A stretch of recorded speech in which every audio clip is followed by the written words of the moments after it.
Maka poin yang berikutnya adalah berupa nasihat penting. Yang pertama, kita ketahui bahwa bila ada musibah, kewajiban bagi setiap mukmin pertama adalah untuk bergantung kepada Allah, untuk berserah diri kepada Allah Subhanahu wa taala, bertawakal kepada Allah Subhanahu wa taala. Ya. Dan kita meyakini bahwa musibah itu datang dengan izin Allah Subhanahu wa taala. Qul la yusibana illa ma qad kataballahu lana. Allah berfirman, tidak ada satu musibah yang menimpa kepada kita kecuali apa yang telah ditetapkan Allah Subhanahu wa taala. Oleh sebab itu orang mukmin tidak boleh terlalu was-was. Orang mukmin tidak boleh berlebihan cemas. Karena setiap musibah dengan iradah Allah. Demikian juga kita tidak boleh juga terlalu sombong. Kalaupun kita mungkin punya tamengnya. Karena Allah Subhanahu wa taala berfirman, "Qul man dalladzi ya'simukum minallah in arada bikum su'an aw arada bikum rahmah." Allah berkata, siapa yang bisa menjamin kalian untuk selamat dari ujian Allah, dari musibah Allah, dari fitnah Allah? Jika Allah Subhanahu wa taala bermaksud menimpakan kepada kalian keburukan, demikian juga siapa yang akan bisa menghalangi jika seandainya Allah taala menurunkan rahmat kepada seseorang? Tidak ada. Allah Subhanahu wa taala yang memiliki itu semuanya. Maka kaum muslimin pemirsa yang dirahmati Allah taala, orang mukmin, sebesar apapun kejadian yang dilihat oleh kita hari ini, maka orang mukmin punya tempat kembali, punya tempat berlindung, punya tempat kita menyerahkan diri, yaitu Allah Subhanahu wa taala. Karena semua itu adalah kembali kepada iradah Allah Subhanahu wa taala. Oleh sebab itu Nabi SAW memberikan satu pelajaran kepada Abdullah bin Abbas radhiyallahu taala anhu.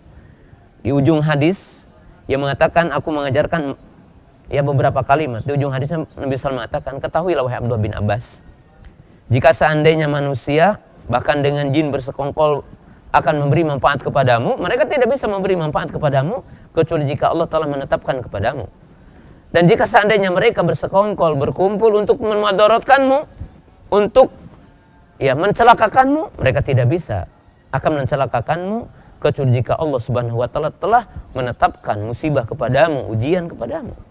Maka kaum muslimin jamaah yang dirahmati Allah taala, orang mukmin akan senantiasa tegar, orang mukmin akan hilang was-wasnya karena dia akan senantiasa menyerahkan diri kepada Allah Subhanahu wa taala. Kemudian yang kedua, kaum muslimin pemirsa yang dirahmati Allah Subhanahu wa taala, orang mukmin juga diperintahkan, yaitu apa? Menjaga diri. Menjaga diri dengan cara apa? Menjaga diri dengan dua cara. Yang pertama, menjaga diri dengan cara kita mentaati perintah Allah. Dengan cara kita menjaga rambu-rambu Allah. Kaum muslimin pemirsa yang dirahmati Allah Ta'ala, bukan kita tidak boleh takut kepada wabah virus corona ini, tapi orang mukmin yakin. Di mana Nabi SAW mengatakan apa? Ihfadillah yahfadka, ihfadillah tajid tijahak. Jagalah batasan-batasan Allah, Allah akan menjaga Allah. Jagalah batasan-batasan Allah, Allah akan bersamamu. Jadi kaum muslimin pemirsa yang dirahmati Allah Ta'ala, sekarang virus tidak ada orang yang tahu. Ya.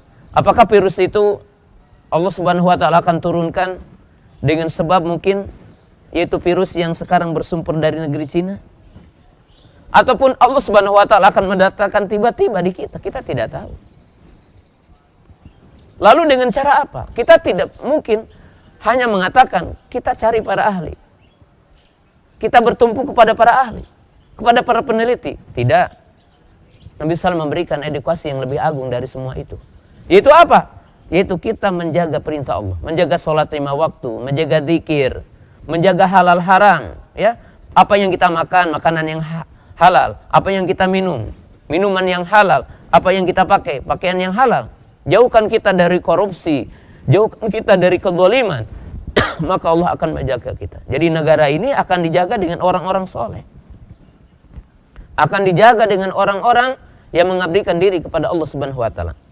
Pemirsa, Tidaklah kita tahu Fatimah radhiyallahu taala anha, Ali radhiyallahu taala anhu pernah mengeluh karena kemiskinannya. Wajar kemanusiaan. Sampai Fatimah radhiyallahu taala anhu tangannya kepalan, tangannya sesangaleun kata bahasa Sunda. Karena sering menumbuk. Beliau datang kepada Nabi SAW. Untuk apa? Memintanya adalah apa kata beliau? Meminta untuk apa? Kata beliau, meminta untuk pembantu. Maka Nabi SAW mengatakan, wahai putriku, maukah aku berikan yang lebih baik dari itu semua? Maka Nabi SAW mengajari beliau, yaitu Fatimah radhiyallahu ta'ala anha, bertasbih. Subhanallah 33 kali, Alhamdulillah 33 kali, Allahu Akbar 33 kali, La ilaha illallah wahdahu la syarika lah, lahul mulku wa lahul hamdu, wa huwa ala kulli syai'in qadir 1 kali. Maka kamu akan cukup dari semua itu. Keluhan kamu akan hilang dengan sebab zikir itu. Maka demi Allah, Fatimah radhiyallahu taala anha mendawamkan poin yang tadi, yaitu mendawamkan poin yang tadi. Maka beliau radhiyallahu taala anha mengatakan, demi Allah, setelah itu aku tidak pernah merasa sakit. Jadi tidak pernah merasa sakit. Jadi tidak pernah merasa sakit setelah itu. Kenapa? Berzikir kepada Allah. Dan kaum muslimin jamaah yang dimuliakan Allah Subhanahu wa taala, di sini perlu jelaskan. Bagaimana orang mukmin beribadah kepada Allah, zikir. Nah, kita lihat kaum muslimin jamaah yang dirahmati Allah Subhanahu wa taala. Di dalam hadis dikatakan, "Ma min abdin yaqulu fi sabahin kullu yaumin wa masa'in fi kulli lailah bismillah alladzi la yadurru ma'asmin syai'un fil ardi wala fis sama wa huwa samiul alim. Saramatin illa lam yadurruhu syai'un." Perhatikan. Kaum muslimin pemirsa yang dirahmati Allah taala. Nah, kalau kita ditanya, adakah doa untuk menolak penyakit ini? Ada. Tapi bukan berarti doa untuk menolak corona, bukan ya. Tapi ini adalah doa yang isinya adalah menolak wabah secara umum. Nabi SAW mengatakan, tidaklah seorang mukmin dalam setiap pagi, dalam setiap petang, dalam setiap malamnya, dia mengatakan dengan menyebut nama Allah yang tidak ada madarat bersama namanya, sesuatu yang ada di langit dan ada di bumi, dan dia maha mendengar dan maha melihat, dan dibacanya 3 kali setiap waktu itu, maka tidak akan dimadarotkan baginya sesuatu. Dan barang siapa yang membaca 2 ayat akhir dari surah Al-Baqarah, maka dia pun akan diberikan kecukupan, ya. Kemudian kita membaca muawwidatain, qul a'udzu birabbil falaq, qul a'udzu birabbin nas, setiap akan tidur kita berdoa. Maka ini diantara penolak wabah, ya, penolak wabah. Kemudian kita berdoa dengan umum seperti Allahumma inni as'alukal afiyah fid dunya wal akhirah. Kemudian poin yang terakhir, kaum muslimin pemirsa yang dirahmati Allah Subhanahu wa taala, di antara poin yang sangat penting juga bagi setiap kita muslim, ya, nasihat yang terakhir ini, bahwa kita tidak boleh, ya, yaitu harus apa? Menjaga lisan kita, menjaga perdengaran kita, dan menjaga sikap kita. Kepada seluruh kaum muslimin, kaidah yang wajib kita pegang, di mana Nabi SAW mengatakan, cukup bagi setiap orang akan berdosa dia berbicara, menulis setiap apa yang dia dengar. Maka kaum muslimin pemirsa yang dirahmati Allah Subhanahu wa taala, ada 2 nasihat terakhir.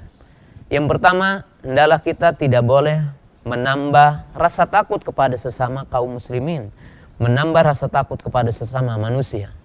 Di mana kita mungkin menyebarkan video, menyebarkan tulisan yang terkadang sumbernya belum jelas, kemudian menggambarkan rasa takut. Maka ingat, setiap kita memindahkan berita tersebut tanpa kita tasabut, maka itu akan dicatat dosa bagi kita. Oleh sebab itu, kita hendaklah orang mukmin menjadikan temannya itu adalah berbahagia, menjadikan temannya itu adalah dia tidak terjadi rasa ketakutan. Kemudian dilarang bagi kita kaum muslimin pemirsa yang dirahmati Allah Subhanahu wa taala, yaitu apa? Orang mukmin umpamanya menyebarkan berita-berita hoak, berita-berita palsu, karena semua itu termasuk dari dosa besar. Dan kaum muslimin pemirsa yang dirahmati Allah taala, bagi setiap kita hendaklah juga mengikuti pengarahan para ahli, dari para dokter yang mereka telah berusaha, dari para ahli. Seperti kaum muslimin pemirsa yang dirahmati Allah taala, ikutilah, ya, perintah-perintah ataupun anjuran-anjuran, dan umat Islam tentunya apa yang dianjurkan seperti kita memakai masker, umpamanya cuci tangan, di dalam Islam itu telah diajarkan, dan ini salah satu kesempurnaan Islam. Seperti seorang muslim tidak boleh meludah sembarangan, tidak boleh kencing sembarangan. Orang muslim ketika akan mencuci tangan, ketika bangun dari tidur, seorang muslim tidak boleh memasukkan tangannya ke bejana, tapi hendaklah dia adalah mencucinya 3 kali terlebih dahulu. Kemudian orang muslim apabila waktu malam, maka diperintahkan rumahnya untuk ditutup. Kemudian seorang mukmin ketika di waktu malam, bejana-bejana dianjurkan untuk ditutup. Sebenarnya dalam syariat Islam telah begitu penuh dan begitu luas tentang semua apa yang telah diberitakan dan apa yang akan terjadi. Islam telah memberikan jalan keluarnya. Hanya kita sebagai seorang muslim adalah harus lebih memahami semua syariat Islam.